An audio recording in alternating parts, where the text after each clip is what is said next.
Halo Sobat Budaya, kenalin aku Kang Ale. Hari ini kita bakal ngobrol santai soal sesuatu yang sering kita lihat tapi mungkin belum paham maknanya. Aksara Jawa. Bukan sekedar huruf, ini adalah puisi kematian yang indah. Yuk kita duduk bareng di teras rumah kayu ini, nikmatin suasana desa yang asri sambil dengerin ceritanya pelan-pelan. Aksara Jawa atau Honocoroko itu jumlahnya ada 20. Tapi, tahukah kamu kalau urutan huruf ini sebenarnya membentuk sebuah kalimat cerita? Sumbernya berasal dari legenda Aji Saka, seorang penguasa sakti yang membawa peradaban ke tanah Jawa. Cerita ini bukan cuma dongeng, tapi mengandung nilai kesetiaan yang luar biasa dalam dan menyentuh hati.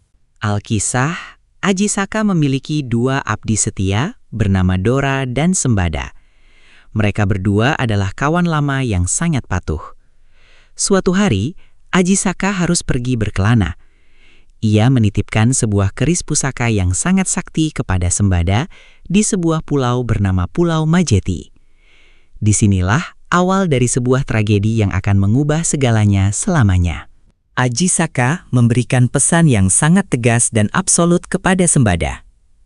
Jangan pernah berikan keris ini kepada siapapun, kecuali aku sendiri yang datang mengambilnya. Tegas Aji Saka. Sembada, sebagai abdi yang jujur dan teguh pendirian, memegang janji itu seolah-olah itu adalah nyawanya sendiri. Ia berjanji akan menjaga amanah itu sampai mati.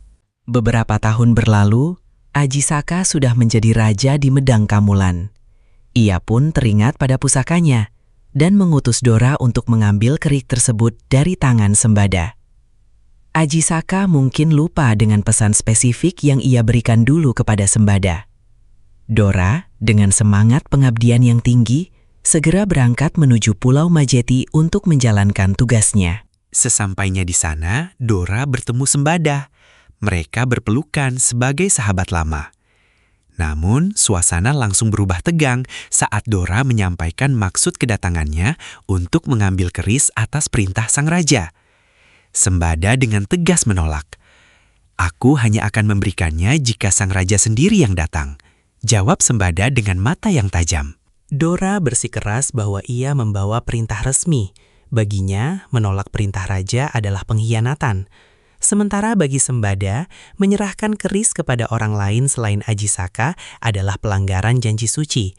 Keduanya terjebak dalam dilema kesetiaan yang luar biasa. Tidak ada yang mau mengalah karena keduanya merasa melakukan hal yang benar demi junjungannya. Perdebatan sengit itu akhirnya berujung pada pertarungan. Ini bukan pertarungan kebencian, melainkan pertarungan antara dua prinsip yang sama-sama kuat. Mereka berdua sama-sama sakti, sama-sama berani, dan sama-sama setia. Hutan di Pulau Majeti menjadi saksi bisu betapa hebatnya duel dua sahabat yang terikat oleh sumpah dan tugas masing-masing.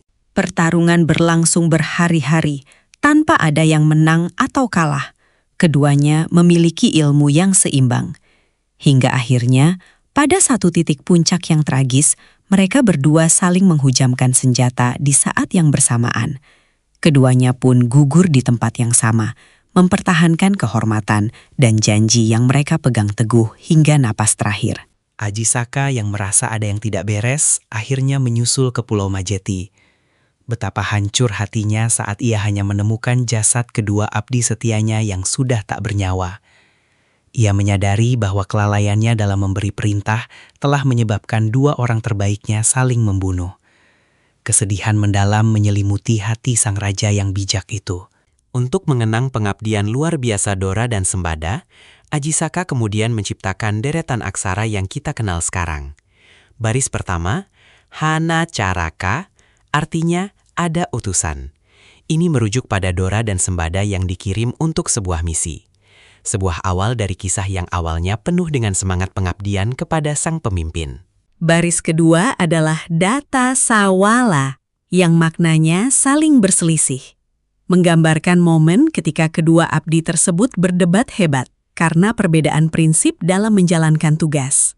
Mereka tidak bermaksud jahat, namun perbedaan cara pandang terhadap sebuah perintah membuat mereka terjebak dalam konflik yang tidak terhindarkan. Lalu baris ketiga, pada jayanya, yang artinya sama-sama sakti. Ini menjelaskan bahwa baik Dora maupun Sembada memiliki kekuatan dan keteguhan hati yang seimbang. Tidak ada yang lebih lemah, tidak ada yang lebih kuat. Keduanya adalah cerminan dari dedikasi total yang tanpa celah, sebuah kualitas ksatria sejati yang jarang ditemukan. Terakhir, baris keempat adalah Magabatanga, yang berarti sama-sama menjadi mayat. Sebuah akhir yang tragis namun penuh kehormatan. Baris ini menutup rangkaian aksara Jawa dengan sebuah pengingat akan kefanaan dan konsekuensi dari sebuah pilihan hidup. Kesetiaan mereka abadi dalam bentuk tulisan yang kita pelajari hingga hari ini. Pesan moralnya, kesetiaan adalah mahkota tertinggi, tapi komunikasi dan kebijaksanaan dalam memberi perintah juga tak kalah penting. Hana Caraka bukan cuma soal belajar nulis, tapi soal belajar menghargai janji dan memahami bahwa setiap tindakan punya konsekuensi. Warisan luhur ini mengajarkan kita untuk selalu teguh pada prinsip, namun tetap rendah hati. Gimana menurut kalian? Keren banget kan sejarah di balik aksara Jawa? Jangan lupa untuk terus lestarikan budaya kita ya. Kalau suka konten kayak gini, langsung aja subscribe, like, dan komen di bawah. Kira-kira filosofi apa lagi yang mau kita bahas bareng? Aku Kang Ale, matur nuwun, dan sampai jumpa di cerita berikutnya.